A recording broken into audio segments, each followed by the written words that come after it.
For this new year, we're thankful. For each other, we're thankful.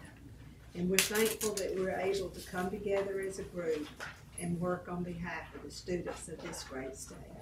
We just pray your blessings on every one of them. We ask that you bless each teacher that is in the state of Alabama, each administrator, every bus driver, custodian, every secretary. Lord, they're all important to the children that we serve.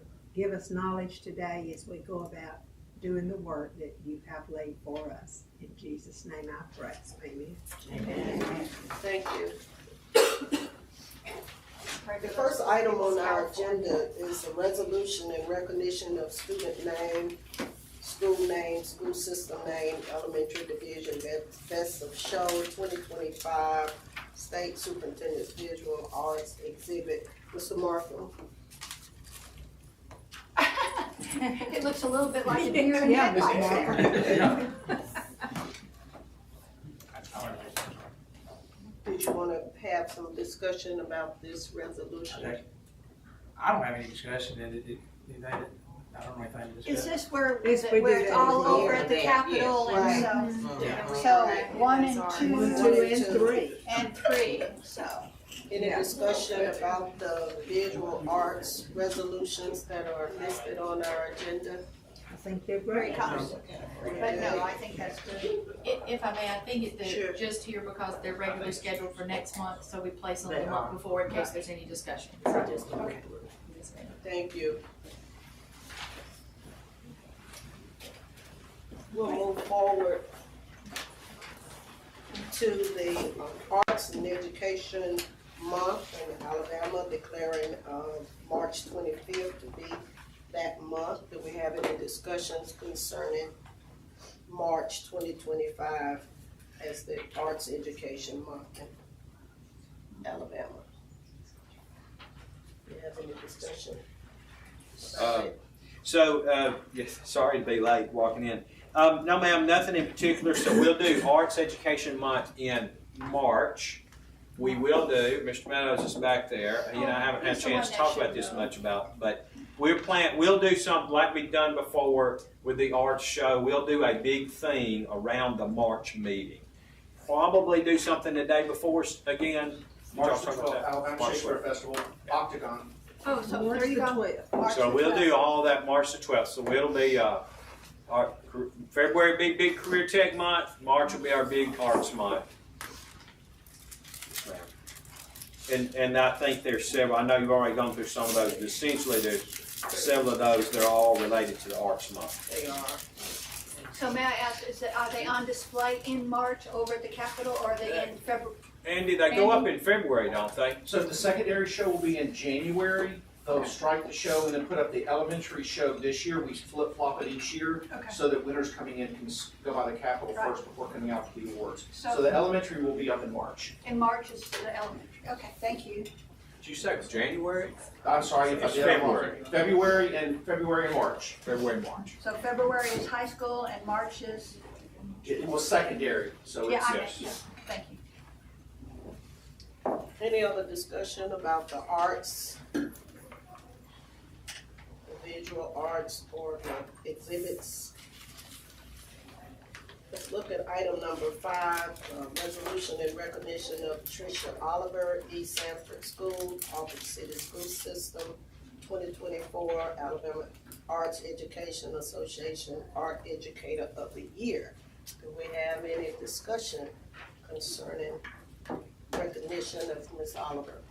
I haven't met Miss Oliver before. Do you know her? I am so excited. So she'll be with us? Wonderful. in February. Okay, perfect.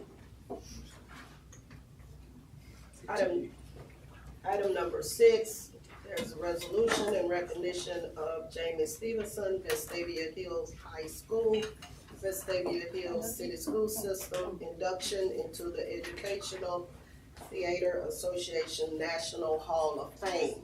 Do you have any discussion? So again, this is a kind of a national honor for our person. So we'll have them here also in February, right? In February at the meeting.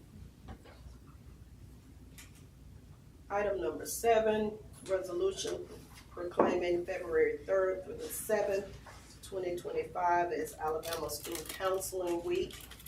Do we have any discussion? I have just a question, it's not, I'm not in any way questioning the week. When do we, look at the counseling standards? Standards. So that's gonna be this year, hopefully. I'm That's what glad I- you asked. Well, thank you.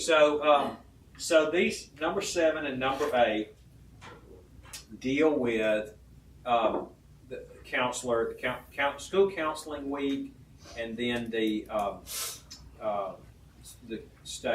counselor of the year. Unfortunately, I think the week will have passed by the time we do the recognition, but they came in together. So anyway, my hope is that we would follow the same process as we did for library. Ask each of you to come up with a school counselor in your district that would like to work on it. Make the appointments, because we'll have 2 new board members, so ask them to come up by the end of this semester, so that they can work through the summer, and the same as we did with library, by next November have you a new school counseling draft. Now the way that's different, because like library in the past, and library and counseling standards didn't follow our normal procedures. They're different. And what happened was basically those associations, the School Counselors Association, the School Librarians Associations, kind of came up with the process on their own, and then they just brought it to us at the end. So we really weren't part of it. And as y'all know, that doesn't always work so well. So big thanks to Mrs. Manning, who helped us this year as a former school librarian, to just rethink the process, work much better with board members nominating people, and then basically, rather than us, opting that out to an association, we as a department and board led the work. And I'd like to do the counseling the same way. So it's our product, not an association bringing us their recommendation, and then we're back and forth about, this is things we'd like to change before we take it to the board, and so on and so forth. So if you'll be thinking about that, I had thought about asking for those even this month, but I feel like with 2 new board members coming on, let me let them kind of get settled in, and then maybe by March, ask everybody to have us a nomination. Then if we can get that group working by the end of March, 1st of April, no hard deadline, but give them some time then to work kind of through the end of the semester, the summer, because as you know, to get you something for the November work session, Ms. Manning, we've got to get it done, get it edited, so we really need to have a pretty good draft by September, as y'all did, we're able to do with library, so. And that really worked well. That really worked well. Well, thank you for helping us with it. And Thank you for allowing me to. just find us some good school counselors out there. Obviously, we've got some, Dr. Mack and our team here can help with that, leading the work. Sean Stevens is a former school counselor, so he'll be deeply and heavily involved in that. That may be coming to him as news, but I'd really tell him in front of people. So, Miss Martin have already talked about it. But it's going to be, I think it'd be a good process, and we can have that for you in the 2025 year. May I ask a question since you brought up library standards? I know that, I now know what it's called. It's called monitoring. Back when I was superintendent in the old age, it was called state accreditation. Yes. So now it's state monitoring. Can we make sure that our new library standards are on that monitoring device? Yes. And if you need me to come mark no, that they cannot flex that unit, I'll be glad to do that for you. Oh, she's ready. Well, okay, we may have to work on that a little bit because there's some legislation. I know, that's what I'm saying. But they obviously cannot become exemplary Right. based on what y'all have adopted. That's right. If they flex those units, they will not be an exemplary library. So we'll be working with them. we're gonna have some conversations with some superintendents about it. Some come to Jesus meetings. Any other conversation concerning the council? Thank you. And the same thing with the counseling standards too, because that may be one of those units they can also flex. Yeah, I think, I can't I can't remember if it is or not, so. I'm not sure they can, Okay. but we'll have to look into that, see. Item number 8, resolution of distinguished recognition 2025 Alabama School Council of the Year, Stephen Watts, Citronelle High School, Mobile County School System. Any discussion concerning that recognition? The next item on the agenda is resolution in recognition of Legislative School Performance Program Award. Okay, And yes, some ma'am. discussion on I that. will, and we're having some slides on this. I don't know, there they come. That's great. Voice activated. The clicker is over there. I think there's only 2 slides, so I'll let Charles flick me through. So let's go to the next slide if you can. So you remember there is a Legislative School Performance Recognition Program. This is written into state law for many years. It's part of the school report card law, but for many years the legislature didn't actually follow through and do it because they have to provide some money in the budget. So they have the last few years, and so we do 2 things. These are written in the law. They demonstrate high performance by being ranked in the top 25% of public schools as ranked on the school grading system, or they demonstrate exemplary progress by improving the overall ranking, annual ranking, of the school by at least 1 letter grade. So either they're in the top 25% or they move up a letter grade. And so let's go to the next one. The top 25% schools, this just talks about how we have to figure that out because, we can look at, be easy if you just lay 4th grade math against 4th grade math, you just put them in a chart. But we don't have that kind of a thing, so we have to figure out how to, what ranking system to use, and that's not in the law, so we've done that. I won't go through this specifically, but just know there's a system in place. So let's go to the next one. So here they are. We will be inviting these schools to come down. They do get a check. The total is $250,000, so it's divided up. But the top 25% schools, you see here, they are not in the order of performance. They're in alphabetical order, but they are the top 25. They're pretty well evenly distributed across the state. I think almost everybody has at least one or more, and so those are those. And let's go to the next one. And these are the most improved schools. Now, I don't want to take anything off of any school because being in the top 25% is very important, but certainly we really want to focus on improvement. And so I'm really glad that when the legislature did this, they allow us to also look at improvement because there are some schools that are never going to be in the top 25%. We know that. One is because we all know math well enough to know that 75% of schools will always be in the bottom 75%. So, but even those schools that have challenges can see remarkable growth, and so you see some schools in there that you don't. I want to pick out Macon County, Notasulga High School. I can't remember the last time Notasulga was here to get recognition, but they are one of the most improved schools in the state. So on one or both of these lists, I think you're going to see schools in your districts, and we hope that all of them come because we'd like to have, it'll be chaotic, it will be challenging, Fun. but we would like to have all them here to get their checks in person and take a picture with you. Yes, ma'am. When did you say? This will be next month. This The is February meeting. Getting my February and March. Yeah. Mixed up. Okay. This is, if any of them are watching online, they may be jumping up and down now because this is just being announced. Big thank you to Dr. Vandiver, Marcus Vandiver back here, who does a lot of work. Raise your hand, Marcus, so they know. He is just great and helps us make sure that we follow the rules and we identify the right schools, and I really appreciate what Dr. Vandiver does. I think that may be the last slide, but there may be another one. Congratulations. Congratulations. Dr. Mackey, Yes, if I can add, just so thankful for Dr. Vanver working under Shantia Washington. They have worked already with our accounting team to secure those checks.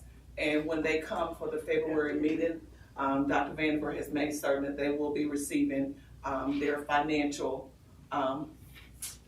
awards at that time. And just to reiterate what Dr. Mackey stated, the ones that are most improved, they get more money than the top 25.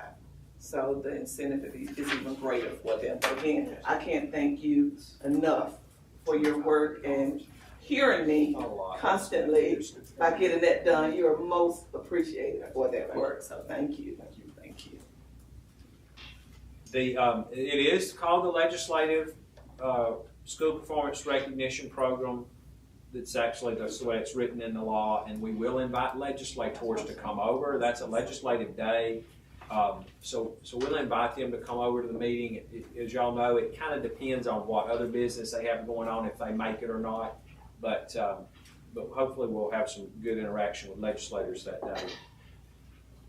And then while it's different, but because another thing with the legislature, it's Career Tech Month, as I mentioned, and as I talked about a few months ago, it may have slipped now, Ms. Martin's on top of this, but so we have purchased this transfer truck, that's going to go around the state, especially in our rural communities, and so we'll have the truck here somewhere, and we really want legislators and board members to interact around the truck. I would like to see us spend an hour or two where legislators are coming out of the building and y'all are there and we can, talk together, look at this vehicle together, because I think that could, between that and this, it could just build some really good opportunities to interact with legislators and for them to see in action the work that you do as a board, because I think sometimes they don't quite understand all the work we're doing over here. So that's a physical element of the work you're doing. So I'm just telling you, I said bring a bedroll. We don't know for sure. February may be just challenging and difficult, how we're going to move all these people around to different places, but it's going to give us a lot of opportunity to get some good understanding of the great work that is going on. Will there be a schedule for that truck and where it will be going in districts? Because I know Dr. Chestnut and I both share a concern for a request that we've had for Washington County specifically to have some attention in the area of career and technical education. And so I don't know, I hope you don't mind me saying so, Dr. Chestnut, but I would love to, I'm sure my fellow board members would love to know where that truck will be going and what districts and the number of folks that'll be. Yes, ma'am. We'll certainly do that. I don't know how quickly it's going to be deployed. Well, we're looking at it very quick. It's going to have to go right back to our manufacturer just for some little tweaks, but we're already working on that list right now. We have what we call priority schools, and we're looking at the programs that they're able to currently offer with CTE, and it's just not I want the bus to come and do a simulation. It's based on the needs of the kids and what you're already offering. For example, if you have 10 programs that you're already offering under CTE, you're not considered on that priority list, whereas if you have 2 or 3, you're considered priority. And also what we're looking at, those high demand jobs that are in that area, whether or not those kids are receiving necessary training in order to go into those jobs. So if they're not receiving that, we want to make certain that truck is able to go there so that they can see what else is available. So we're really addressing that we actually have an approval process that we have actually placed in with our CTE, because it's not just a feel-good truck. Right. We're going where the needs are, and I hate to say it like that, but it's not. We're trying to make certain that we expose our kids to these high-demand jobs that they may not have access to the training in their area, so we want to put their eyes on and put them on those simulators so that they can see what else is out there besides what they're getting in their buildings. So yes, ma'am, we are That's definitely, great. Mr. That's Hawthorne great. and I, well as Dawn, she skipped out on me. We are very attentive, and we have Mark McGee that's actually our administrator that's leading it, but we're in constant communication with our vendor to the point that we're actually identifying those simulators that we need in that truck. I don't know what is a part of your application or your process for approval, but specific to Washington County, those children do not have any type of dual enrollment opportunity currently, and that I'm aware of, and that's specifically where the request came from of Dr. Chestnut and I last year to come down and tour. And there's a new community center that's been built in Washington County. There's classroom space there. But there are just so few students, but they still deserve, just because they live in a very rural place doesn't mean they don't deserve the opportunity to see what's available. And so I don't know if an overlay maybe on your application is, does this school system have any dual enrollment opportunity? If they don't, I think they should, rise to the top of the list if they don't, because I know in my area, Southern Union Community College is doing a fabulous job reaching, our rural school systems, but like in the western part of the state, it's very different. So Absolutely, that's even a larger conversation, so we will definitely get with our dual enrollment team members, and we'll have a conversation about our opportunities with Washington County in addition to this CTE opportunity. okay, Thank you for sharing that. Yes, ma'am. Thank I've been very concerned about them for a while. So And we want to make certain And I know all of Dr. our boys and Chestnut. girls, all of our boys and girls deserve the opportunity, and we want to make certain that we're prioritizing so that they have those Thank you. opportunities. Yes. Yes, ma'am. So when the truck goes to a school, how long will it be there? We're still working through that right now. It doesn't take that long to go through a simulation. We've actually been able to see that. So we have it, say, 1 day travel, and then we would take it and we would go to another slot. But if they're, depending on the enrollment, if there's a need for a greater time frame, we're building all of that in.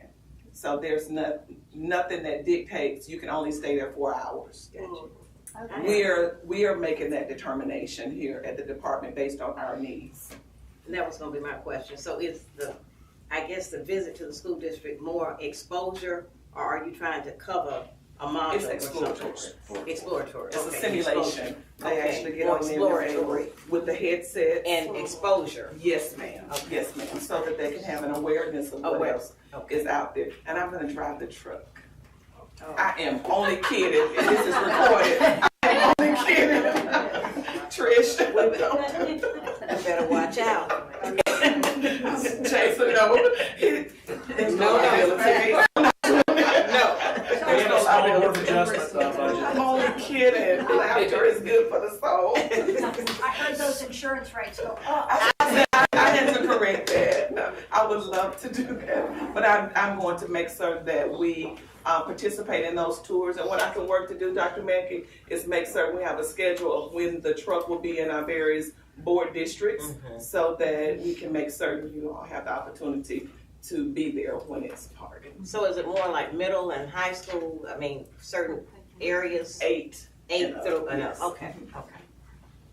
And it is, so we rushed them to get it done, to get it here, because we told them it had to be ready for Career Tech Month. And so, that, as she mentioned, it's not going to be deployed from the parking lot straight there. They're actually going to have to go back to the manufacturer and finish some things. So it'll be a little time before it's deployed in the schools. Probably be fully deployed in the next school year. We'll be able to maybe get to some places this spring, Okay. but mostly it'll be deployed in this the 25-26 school year. But again, while we want you and legislators to get to see it, it is exploratory. So this is a career exploration kind of thing. So that, and it goes back to Mrs. West, you were mentioning, So we can go into an area where maybe, we pick a career out that the child in that community would never have access to. What is it like to do underwater welding? And they'll have a VR set and they'll be able to see it. And then, now that creates a gap where we have to, of course, work with our schools and our two-year college partners about, well, then how do we create programs for all those students? But we're doing that now. We're having some active conversations around dual enrollment right now about trying to expand it more and more. There's a huge demand for it. But anyway, this will give children an opportunity to be exposed to opportunities out there that otherwise they might not would have. And it will be, but it's not teaching the course. We do have some mobile labs out there. We do, and we have some other partners that have them. University of West Alabama has some mobile labs, but these are not labs, really, they're just exploratory. And we're defining it. That's the good thing that I like about this. We're the ones that's telling them what our needs are. We're the ones that's actually approving everything that's going into it. Our team is just wonderful. May I ask, have you seen this elsewhere to get ideas, or is this your? I can't say it's our idea. We saw it at some different conferences. We But you saw them, took the right, lead of we all took of that them. and we actually RFP'd it, and we were able to get responses, and so we put in there our specs of what we wanted to see for Alabama, and we had our vendors to respond, and we've been working with them hand in hand, conference calls, show me what's gonna be on the back of the truck, show me what design is gonna be here, oh, look at that, what is that in that corner, I don't like that, take that down. So we have been very intentional with this to really showcase the great work that Alabama State Department of Education under leadership of the State Board is pushing out. So we've been very deliberate with this. I'm embarrassed to ask you, called it a transfer truck. Is that like the size of a bus, a school bus? It's a full 18 It's a wheeler. semi. An 18 Whoa! That's why he looked at me when I said I was gonna drive it. Right, I thought the bus was fresh, The but bus is worse. And I'm sure this is intersecting with workforce development, so they're aware of what we're doing, and we're aligning the jobs that are in demand with what will be on the That truck. checklist. Yes, our team members that are working in CTE, they're very much engaged with workforce development. Are they hands-on with our work that we're doing with the vendor? No, because we have a team that's doing that. But we really rely heavy on that list of on-demand jobs, and we're using it as a guide. But whether or not they're sitting there with us, that has not been a part of the process. Gotcha. I hope that we make them aware. Yes. I think Oh, they will definitely. be so thrilled Definitely. that Definitely. you're doing this work. That's great. Definitely. We hope to have them present as well that'd be great. in February. And as long as you're looking at that list, that Yes. keeps them involved. Absolutely, because like as Dr. Mackey stated, now that we piqued the interest of our students, what partners do we need at the table in order to make these programs a reality? So we can't do it without them. Any other discussion? We're excited about it. That's We great. look forward to. Y'all spilled it. This was. It's gonna be good. That's why you looked at me. So hopefully we'll have some updates next month and just keep us abreast of what's happening. Before next month, it's gonna be here next month. Great. Yes. Any other discussion? I did have a question for Dr. Mackey, which I think I shared with both of you. Let me go to the Yeah, last item and absolutely. then I'll come back. Okay, yep, no problem. Item number 10, resolution honoring Ms. Shanita Dees, Barbara Manning Memorial Employee of the Quarter, January through March 2025. We're excited about Oh, celebrating. you're gonna enjoy meeting her. Yes. So we're gonna, we gave her the surprise yesterday because we didn't want to read it out in the work session, she not know. So, Shanitra Dees, who works in instructional services, she does a lot of the work with certifying college and career readiness on the graduation piece. So she's kind of the person that does that, and does other work too. She's just a great person. So she's our employee of the quarter. We used to do the employee of the quarter. We're going to kind of we're going to try to get back to bringing them to you the first meeting of the quarter. So that would have been today. And we don't we may not run it through a work session. That's how we used to do it, because it's, you know, if we had her today and we run it through a work session, that means we had to have this done in November, and that pushes our employee relations board. It's kind of, so what I've told them is after this month, we'll just go back to the first, you know, the first quarter, you'll have a person, but you won't know who that person is until the day of the meeting.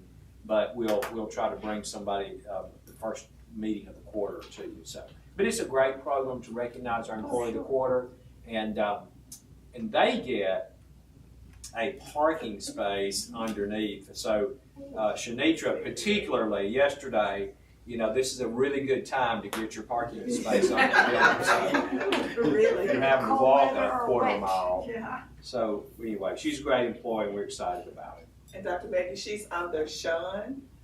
That's one of Sean's great employees. I think it's with not just CCR, but grad rate, the cohort information, and a lot of the attendance data. She's just a data person. We just can't speak high enough of the work that she's doing under Sean's leadership. It's just, she's a breath of fresh air when you start looking at numbers. Y'all need to be careful, because we learned yesterday that Sean Stevens is a great liar.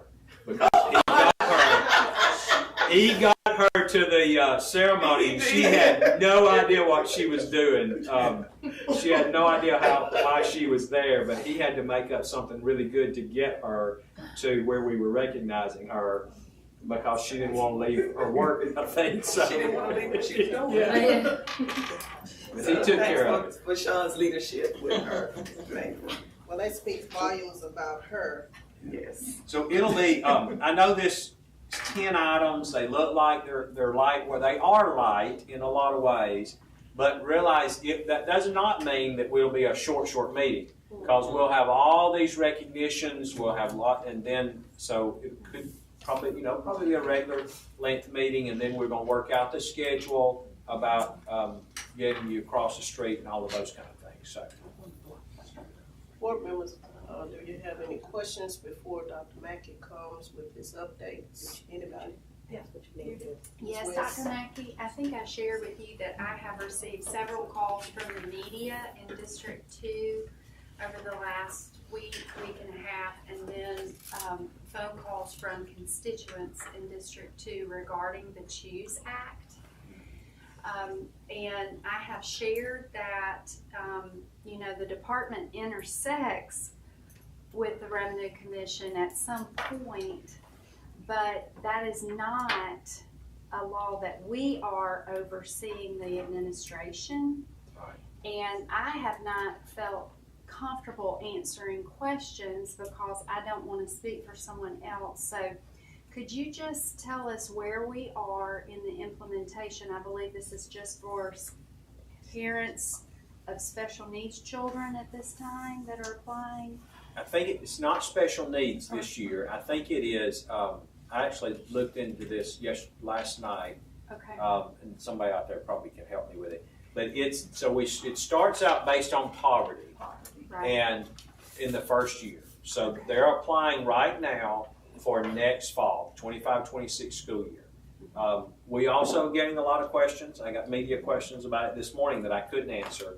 So just as a little explanation, remember the CHOOSE Act in its design is not an education bill, it's a tax bill. And because of that, the legislature assigned all the oversight responsibility, developing the rules, because they have to do administrative rules like you do, developing the rules, implementation. They've even hired a PR firm to help push it out. But all of that was assigned to the Department of Revenue because in the eyes of the legislature, this is not an education act, it is a tax bill. So it's all about revenue, not about the education. Now I realize, as Mrs. West pointed out, there is an intersection with education because it is an education tax break. But we are not involved, we have not even we weren't even consulted about any of the rules or anything, so we're not engaged in any level with that. What we have been doing is referring people to, so Revenue did set up a really good website that answers a lot of questions, and then there is, in addition to that, I think, like a place you can send questions.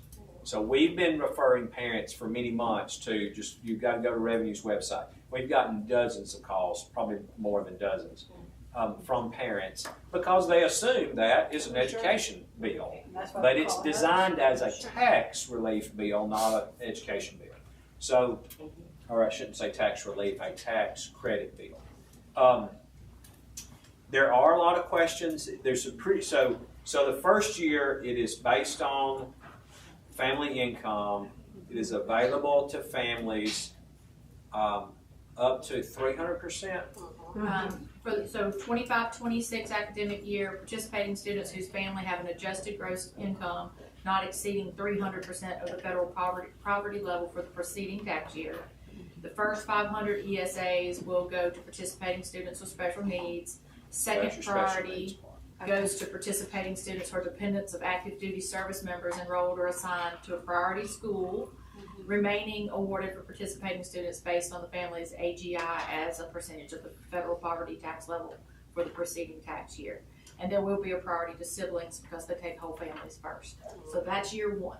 So there is a special ed piece, but it's like, so right now people are applying. Just because they apply does not mean they'll get the tax credit, because as it says, you'll take the 300%. So you have to first be under the 300% of the federal poverty rate for last year, which is based on the size of the family. I don't know those numbers, but I think it's around $75,000 family income. And then, so then if you have a special education child, they obviously get, they get first choice up to 500 of those, and then it kind of moves on down the list. So, but right now they are in the application period. I don't know that much more about it than that. There certainly is, it opens up more in the years to come. So there's 25, 26, and then 26, 27, and I think it's like 29 before it's completely just open application. The legislature put, I think, $50 million in this current year's budget. I'm seeing some nodding, so that's good. So in the current year's budget, so that's money that will help start what goes on this coming fall. And then I anticipate there will be an additional money that will be in for the FY26. So that would continue next school year and on. I mean, it would collapse without that. It's money in the budget. Let's see if I explain this right, if I understand it right. The money in the budget is set aside, but it's not like it is actually a tax credit. It's not actually, so it's basically money we anticipate not collecting because people are getting tax credits. You see? So you have to offset it in the budget because you're saying we've got $50 million, but it's not, I don't know exactly, but it's anyway. They get a tax credit and then there's a reimbursement. It's not already collected money. It's my understanding because, once money comes into the foundation program, then the law kicks in how it has to be spent once it's deposited into the program. But but money before it's deposited does not have to be deposited into the program. And I think that the first year, if I remember correctly, it was $50 million from the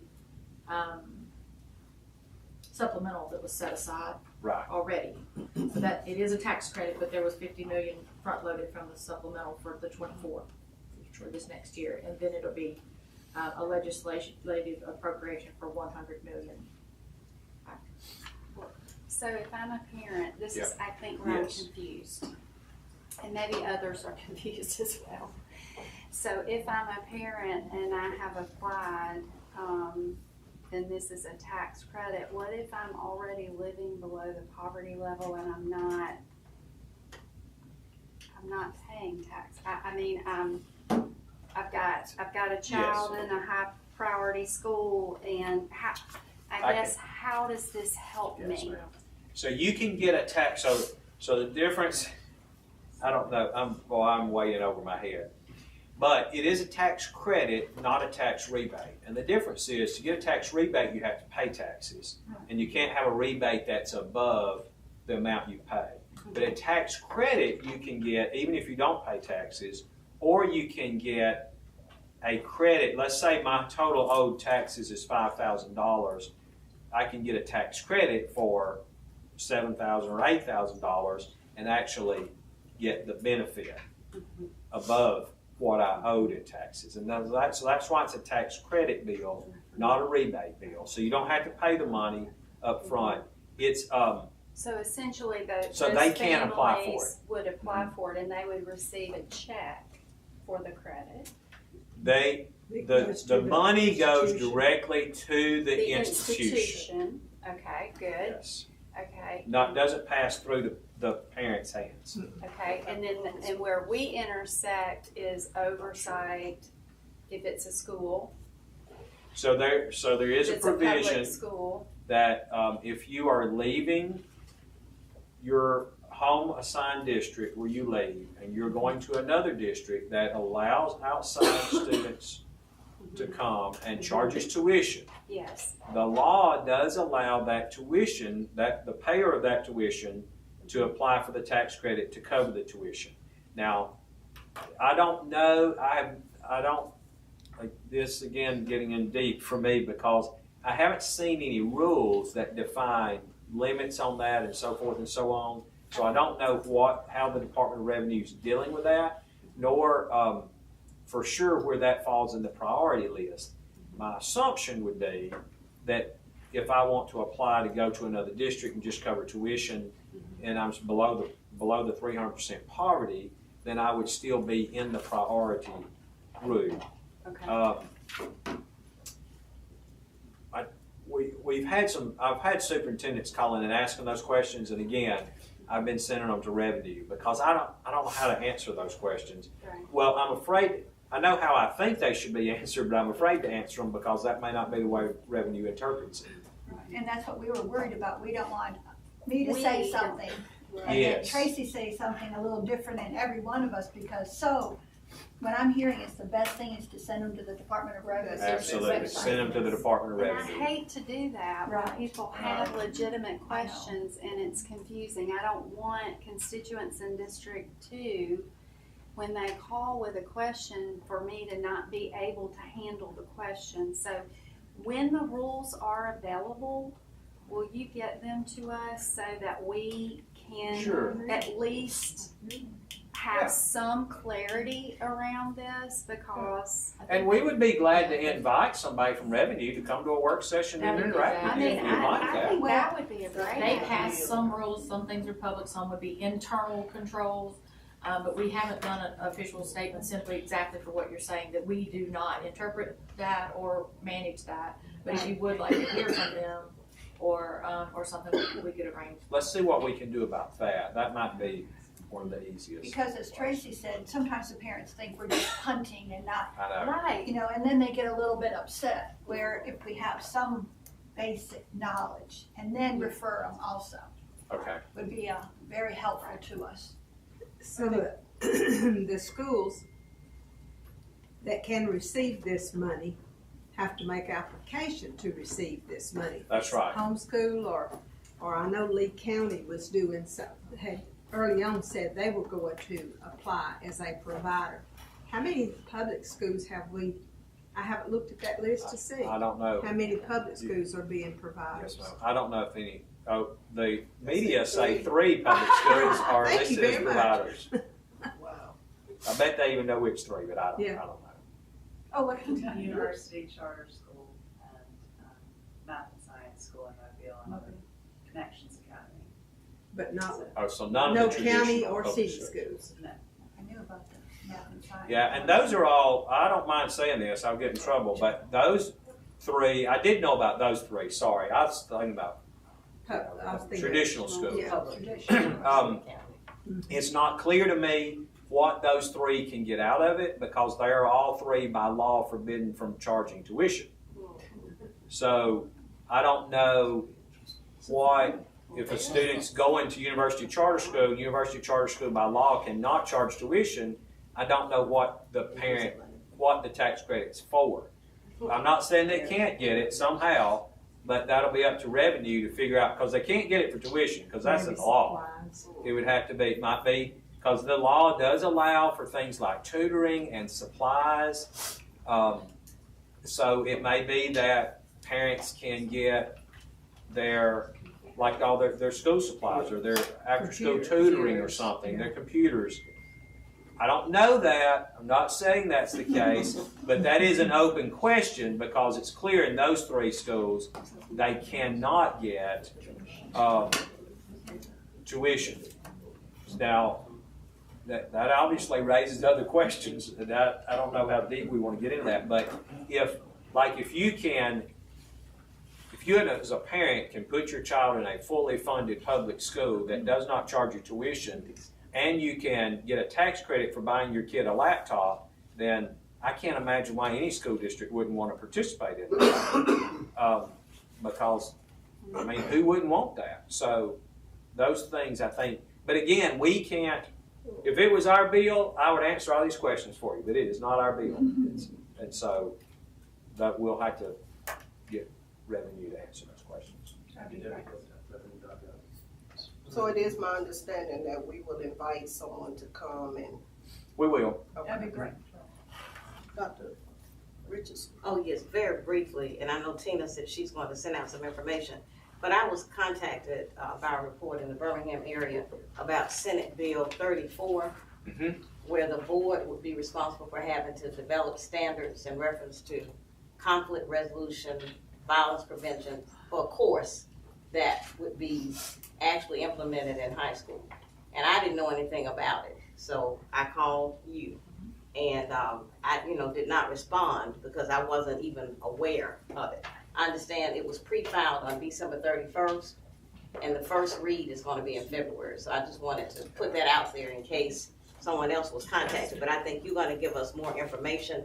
Well, just the bill itself, Yeah. which we had sent, and it's exactly that. It's to Right, create, pre-filed. and it's got some various different requirements for a program or course that we would Right. develop standards for. Exactly. And, So it that would be, discussion hasn't started. It hasn't Yeah. passed anything, but No, I just no, want no. people to be aware that it has been pre-filed. has been So pre-filed. we'll monitor it. I spoke to the Democratic caucus this morning, and that was one of the bills that came up. Senator Smitherman asked about it.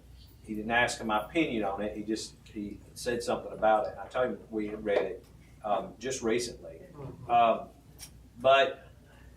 So anyway, I just with wanted to it, keep several our eyes other on it. we'll work through. It doesn't require a new credit for graduation, but it would require a creation of a program basically Yes. that could be offered in schools. I don't know. Anyway, we'll see what happens. All right, but I just wanted Yes, ma'am. people I to be appreciate aware, because that. I didn't Yes, know ma'am. anything about it. Any other questions before Dr. Mackey provides us with updates? The question I ask is that, are you going to talk about that? I'll do that right now, if you like. So Ms. I Manny will. asked me a question this morning. It's a very good one about, y'all just approved a committee for digital literacy and computer science. And she had a constituent, I think, asked, but we've had this question now come up a few times in the last several weeks.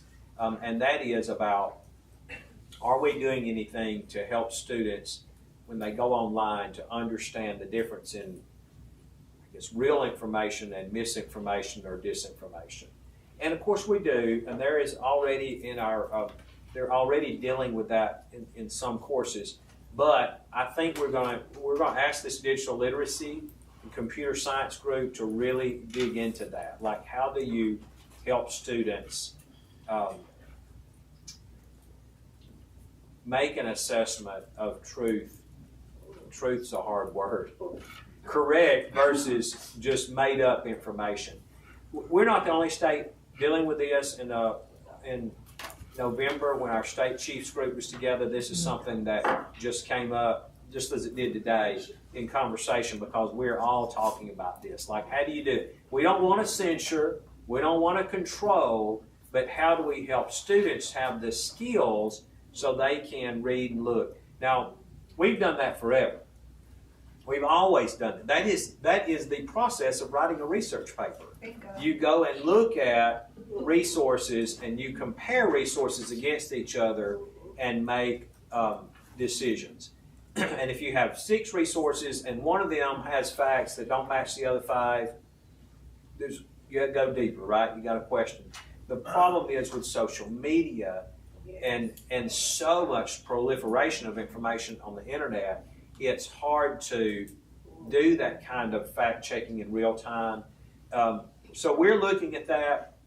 Some states are looking at not putting it into, say, digital literacy, but putting it into their English language arts standards, which may be something we need to do when we relook at them too, because the resources are very different. It's not like, I mean, some are, but there's very few people going to the library and checking out a stack of journals anymore. They're going online. And so how do you evaluate these materials? So we are thinking about that. We are going to look into that. It's going to be, it's not going to be easy because that is a hard thing to do. And we're not talking about fact checking. I want people who are listening out there in the nether world to not think we're gonna start doing fact checking. We're not going to, but we do want to help students be able to make good decisions about the information they are consuming.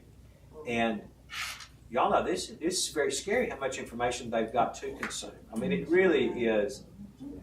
It's unbelievable to me the amount of information that a middle schooler can access today compared to what I could access. I mean, it was pretty much a set of world books. The information was very controlled, and it had already been vetted before it was presented to me. But in this case, it's not. So we are working on that. I don't know how that's going to shape up, but we're aware, and I think if you get constituents, let them know that we're aware of it, and we're working on some state language, some state standards, but also remind them that I would imagine, I'm looking out there, my great staff, that's already going on. Like they are teaching, teachers are teaching students how to evaluate information and choose good resources and those kind of things. But I realize it is getting more difficult, and we probably need to work on some state standards around it. Maybe it's just a set of recommendations that are foundational to how you research material. I mean, maybe that's the best that we can do. I feel like at the Atlanta conference with ExcelinEd, one of the presenters, I think maybe from Khan Academy, had a set of recommendations that they were working on. I mean, not, I realize they are in a totally different world from us, but maybe that is the most appropriate way to think about it. I don't know. I feel like when you create a standard and then things change so rapidly in that world of how we're getting information, and with AI, I feel like just when I wrap my hands around it, I'm already using a different tool. So I'm not sure we can. Yeah, we want to help students, but I appreciate what you're saying, because I don't want to set up the expectation that we're going to be able to get students. They're going to be able to read an article and automatically know, oh, that one's true and that one's not true. And of course, as we know, even many things that are untrue certainly have a grain of truth or many grains of truth sprinkled in them. Or maybe true next week. And maybe true, that's right. And that, again, I don't want to belittle it, because it is more concerning because of the proliferation of information now. But this is something we've always dealt with. There've always been, there's been misinformation, if that's the term, or bad information presented in various journals and books, and we teach students how to think for themselves and evaluate critically. And if to me, that's the most important skill a student gets out of school. How to think for yourself and how to critically evaluate everything that comes to you and make decisions. So we're working on that. Well, and a couple of states have had their legislature to come in on that. I'll send you these notes. Yeah, now. do that. But, you know, I don't know that that's necessarily a good thing to do. We have always taught students to figure out what's fact and what's opinion. And sometimes misinformation is just opinion of a person instead of a fact. So, Yes, ma'am. We're going to work on it some more in this coming year, but that's going to be an ongoing issue. Which takes me right into number 11. I only have a couple of things. I wanted to kind of give you a little brief for how we see the retreat working out in a couple of weeks. So the retreat's going to be here in the Montgomery area. The meetings are going to be at the Marriott in Prattville, and the rooms are going to be at the Marriott in Prattville. What we have done is it's different. Working with each hotel is different. So how they've done it is we had to guarantee a certain number of rooms, and we've just gotten you a room. You don't have to call anybody, but if you're not coming or using your room, we need to know so we can cancel it. But otherwise, we have your room. We're going to do all the meals, all the meetings, and stay in that one place. So that'll be kind of convenient to get around. It'll be the week before the legislature convenes, so it was a little bit of a heavy lift to get a hotel that would do all that for us, but that's what we're going to do. So the plan is we will come in on all of you are certainly invited. The two of you, Mrs. Ziegler and Dr. Chestnut, are especially invited because we're going to have a swearing-in ceremony in the old house chamber on Tuesday afternoon at 3 o'clock. January 28th, and of course Dr. Long and Miss Mooney are going to be with us for that too. Then after that, we're going to have a reception for the public. We're still working on the details for the reception. Big thanks, Alpha has agreed to host the reception, and they are doing the work to put the reception together, which is great for me. But we're still at the room we were going to put it in is no longer available for receptions. And then like our second choice is also no longer available. So they're working on that. I promise we'll have a reception. It's going to be very nice. And they've been gracious about working on it. But we don't have the exact location yet. Somewhere close here. Then we will, reception will be over around 4:30 or so, I assume. And then at 6, we have dinner just for the board. No work program. It's private dinner just for you to get to know our 2 new board members and have some time together. And then the next morning, Where will the dinner be? Dinner will be at the Prattville Marriott. Okay. Yes, ma'am.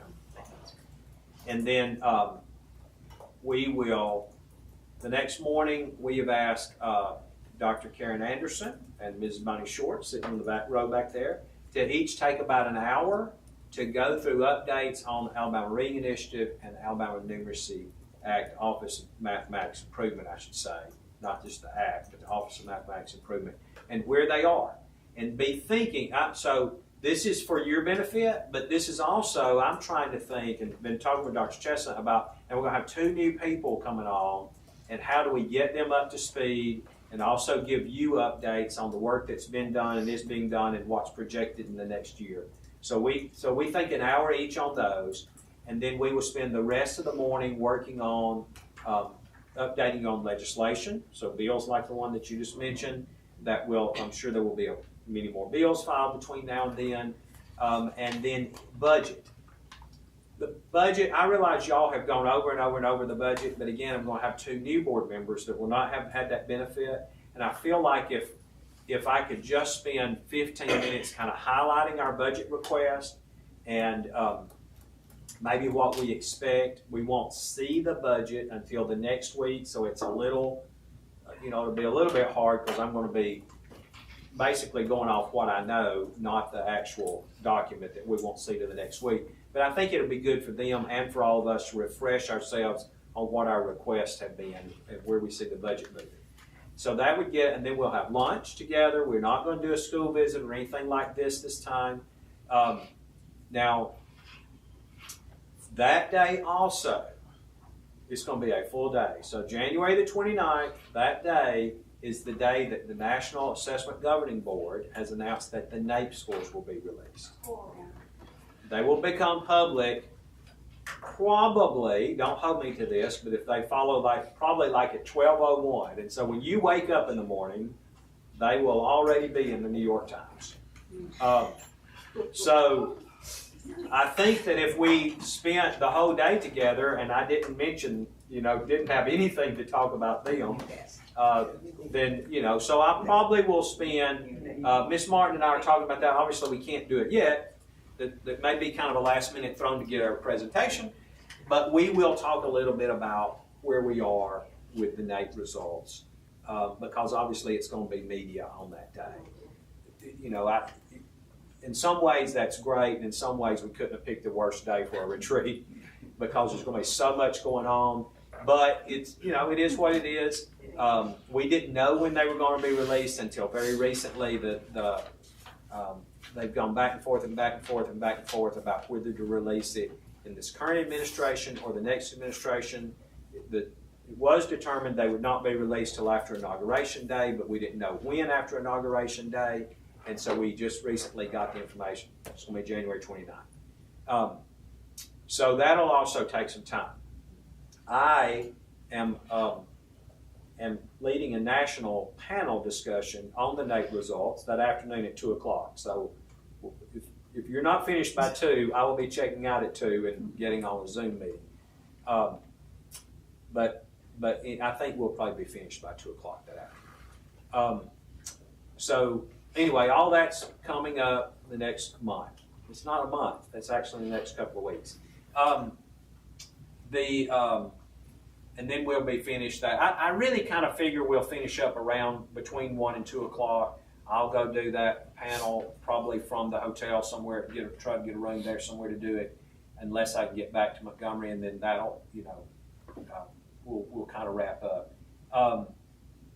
But anyway, just know that's going on. Our new board members are coming in a little early on the 28th to get, y'all remember that, their name badges and those kind of things done.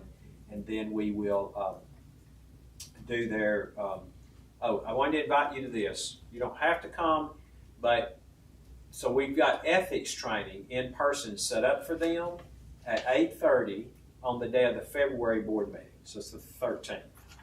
And you're all welcome to come. And I'm going to sit in on it because I think it's never bad to do an ethics refresher.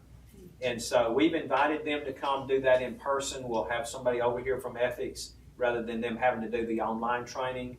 And again, you are welcome to all just join us at 8:30. We'll probably do it here in the room. We will be finished in time to go down to the meeting at 10, and would love to have any of you, but you're not required. Are they, Jason? Our two newly elected ones, re-elected ones? So y'all are required to do something. You can come do that one, or you can do it online. The newly elected folks. But these two are not. If you've already done it, then you'll have to. If you've done it, so You said 8:30? 8:30. Mrs. Ziegler and Dr. Chestnut are not required to do it, nor is anybody else, but you are certainly welcome to come. This is before the board meeting. This is not before the board retreat. meeting, February 13th. Okay, just want to make sure. I'm going to write a letter that lays all this out and send it to our two new ones and all of you too. So you'll have it. So you don't have, if you didn't get your notes right, it's fine. I'm going to lay it all out by wanting to discuss it with you too. So that's kind of that coming up.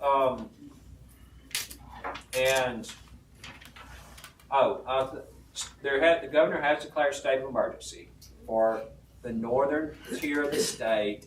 Montgomery County is not included, but Elmore County is. And so we as a department will probably, people now this is going to start a flurry.